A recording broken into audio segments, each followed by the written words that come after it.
Next target কাল্লাপাট হাসনাত আব্দুল্লাহ। আপনারা ইতিমধ্যেই জানতে পেরেছেন ইনকলাব মঞ্চের মুখপাত্র ওসমান হাদির উপরে হামলাকারী যেই বাইকটা ব্যবহার করেছে, মানে মোটরসাইকেলটা ব্যবহার করেছে, সেই মোটরসাইকেলের মালিককে খুঁজে পাওয়া গেছে এবং পুলিশ তাকে গ্রেপ্তার করেছে। অর্থাৎ র্যাব মোহাম্মদপুর থেকে তাকে গ্রেপ্তার করে পুলিশের কাছে হস্তান্তর করেছে। এরপরে তাকে জিজ্ঞাসাবাদ করা হয়েছে। তাকে জিজ্ঞাসাবাদ করার ভিতরে কিছু কৌশল পুলিশ অবলম্বন করেছে এবং সেই যে তথ্যটা দিয়েছে, অর্থাৎ বাইকের মালিক যে তথ্যটা দিয়েছেন, সেই তথ্যের মধ্যে অসংখ্য গোঁজামিল খুঁজে পাওয়া যাচ্ছে।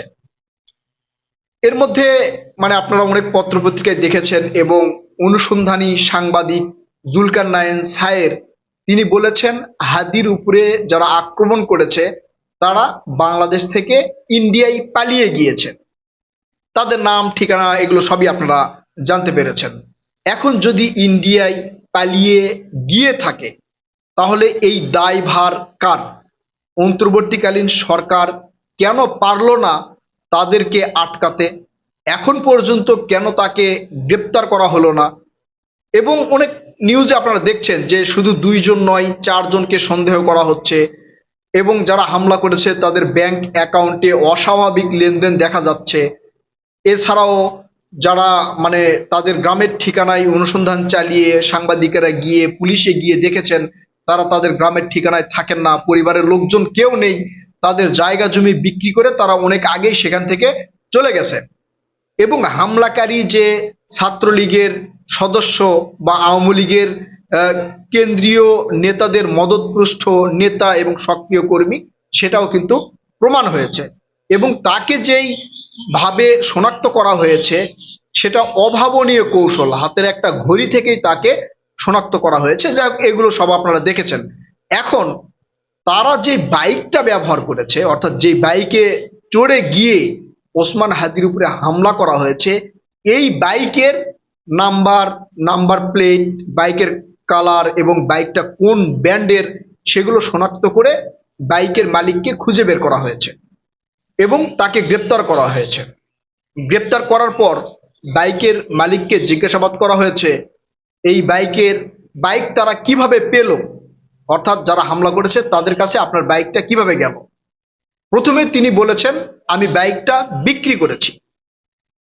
পরবর্তীতে তিনি আবার বলেছেন যে বাইক আমি গ্যারেজে রেখেছিলাম। অর্থাৎ এখানে তার কথার গোঁজামিল পাওয়া গেছে, অর্থাৎ সে যে সত্য কথাগুলো বলতে চাচ্ছে না সেটা কিন্তু প্রকাশ হয়েছে। সত্য কথা তিনি বলে ফেলবেন, 100% বলে ফেলবেন যখন ওই যে সিদ্ধ ডিম টিম দেওয়া হবে বা কাঁচা ডিমই দেওয়া হবে তখন কিন্তু তিনি বলে ফেলবেন। এছাড়াও তিনি আরো বেশ কিছু কথা বলেছেন।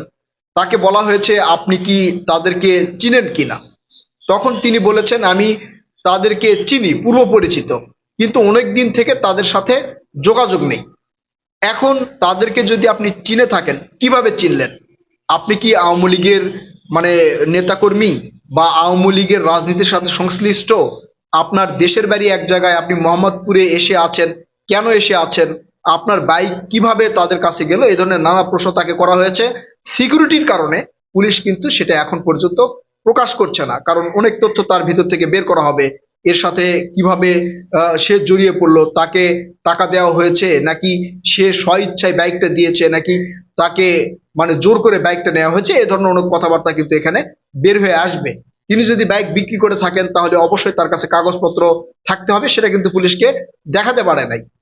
এছাড়াও তিনি যদি গ্যারেজে রেখে থাকেন তাহলে সেখানকার অবশ্যই সিসিটিভি ফুটেজ বিশ্লেষণ করা হবে, কারণ আপনারা জানেন যে গ্যারেজে সিসিটিভি ফুটেজ গুলো থাকে, সিসি ক্যামেরা, এগুলো তো 100% ধরা পড়বে। তবে আমার যেটা মনে হয় যে বাইকটা তাকে দিয়েছে সে নিজেও এর সাথে জড়িত, 100% জড়িত বলে আমি মনে করি। কারণ গ্যারেজে যদি বাইক রাখা হয় তাহলে সেই বাইকের চাবি তো তাদের পাওয়ার কথা নয়। আবার অনেকেই বলতে পারেন যে যারা বাইক চুরি করে তাদের চাবি লাগে না, তারা চাবি বানিয়ে নিতে পারে বা অন্য কৌশলে তারা হচ্ছে বাইক নিয়ে গিয়ে চালাতে পারে, এটাও হতে পারে। তবে এখন পর্যন্ত এটা সন্দেহের ভিতরে রয়েছে।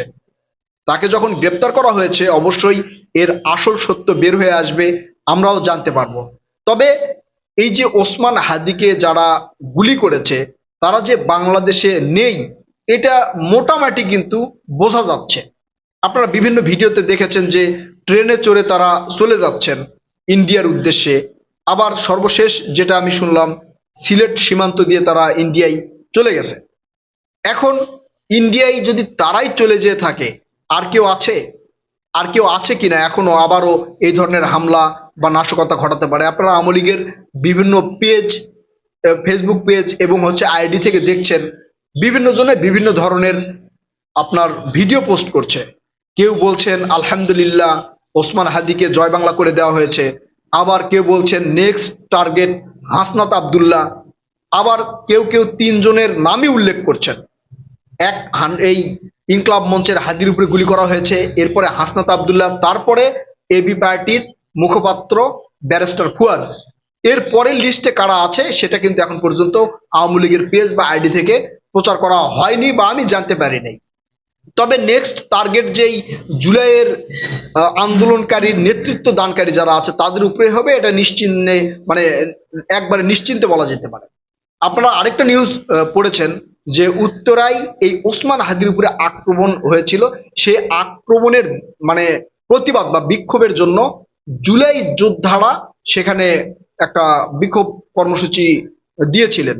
সেখান থেকে ফেরার পথে জুলাই এই রেভেলসের দুইজনের উপরে কিন্তু আক্রমণ করা হয়েছে, এখানেও আক্রমণ করা হয়েছে। মানে ওসমান হাদির উপরে যেই মানে অমানবিক এই নির্যাতনটা চালানো হয়েছে, অমানবিক ভাবে তার উপরে যে হামলা করা হয়েছে, এই হামলার বিক্ষোভ মিছিলও করতে দিবে না তারা। তাই বেছে বেছে জুলাই রেভেলসের বা এই জুলাইয়ের সাথে যারা যুক্ত অথবা জুলাইয়ের সময় যারা সম্মুখ সারির যোদ্ধা তাদের উপরে একবারে সিলেক্ট করে করে হামলা করা হচ্ছে, তাদেরকে চিহ্নিত করে করে হামলা করা হচ্ছে। এছাড়াও দেখছেন বাসে আগুন লাগতেছে, বিভিন্ন জায়গায় ককটেল ফুটতেছে। অর্থাৎ আওয়ামী লীগ যে বাংলাদেশকে স্থিতিশীল থাকতে দিবে না সেটার প্রমাণ কিন্তু আমরা পাচ্ছি। আর তাদেরকে প্রতিহত করবে সেই সক্ষমতা মনে হয় আমাদের এই অন্তর্বর্তীকালীন ধ্বজভঙ্গ ইউনূস সরকারের আছে বলে আমি মনে করি না। আমাদের স্বরাষ্ট্র উপদেষ্টা এই যে সাংবাদিকেরা তাকে প্রশ্ন করছেন যে এই জুলাই আগস্টের থানা থেকে যেগুলো অস্ত্র লুট হয়েছে সেগুলো অস্ত্র ফেরত নিয়ে আসার ব্যাপারে কি করা হয়েছে, কতটুকু উদ্ধার করতে সক্ষম হয়েছে প্রশাসন, এই প্রশ্নের উত্তরে তিনি বলছেন যে আমি এগুলোর প্রশ্নে এখন উত্তর দিতে চাচ্ছি না, আমি পেঁয়াজের বিষয়ে বলতে চাই। পেঁয়াজ কিভাবে ৩৫ টাকা একদিনে বেড়ে গেল কেজিতে? কিভাবে পেঁয়াজের বেড়ে গেল এটার উত্তর কি আপনি দিবেন? এটা দিবে বাণিজ্য মন্ত্রণালয়ের দায়িত্বে যে আছেন তিনি দিবেন, আপনি দিবেন কেন? আসলে ভাই উনি একজন মানে সেনা কর্মকর্তা, সাবেক সেনা কর্মকর্তা। একজন সেনা কর্মকর্তা যে চৌকস হয়, ট্যালেন্ট হয়, এটা কিন্তু আমরা জানি। কিন্তু তার কথাবার্তা শুনে আমার মনে হয় না যে তিনি সেনাবাহিনীকে ভালো কিছু দিতে পেরেছেন। তার দায়িত্ব হয়তো পালন করেছেন সঠিকভাবে, তবে তার মেধা, জ্ঞান, কথা বলা, তার ট্যালেন্ট এই এখন যেটা প্রকাশ হচ্ছে এতে মনে হচ্ছে যে আসলে তিনি সেনাবাহিনীকে কি দিয়েছেন এটাও প্রশ্ন থাকতে পারে। আবার অনেকে মনে করছেন বয়স হয়েছে তো এই জন্য আসলে খুব একটা ভালোভাবে গুছিয়ে কথা বলতে পারেন না। তো যদি বয়স হয়ে থাকে তাহলে এই গুরুত্বপূর্ণ পদে তাকে কেন বসানো হলো? ডক্টর মোহাম্মদ ইউনূস তো তার পরিচিত ওই যে এনজিও কর্মী টর্মী মানে আত্মীয় স্বজন নিয়ে এসে বসায় রাখছে, মানে আমি যে কদিন ক্ষমতায় আছি তোমরা মজা মারো, এই অবস্থা।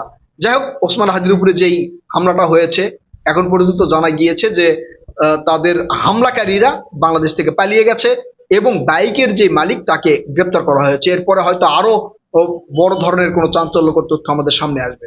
প্রিয় দর্শক, এই বিষয়ে আপনারা কি মনে করছেন? আপনারা আপনাদের মূল্যবান মতামত কমেন্ট করে জানাবেন। কথা হবে নতুন কোনো ভিডিওতে। আল্লাহ হাফেজ।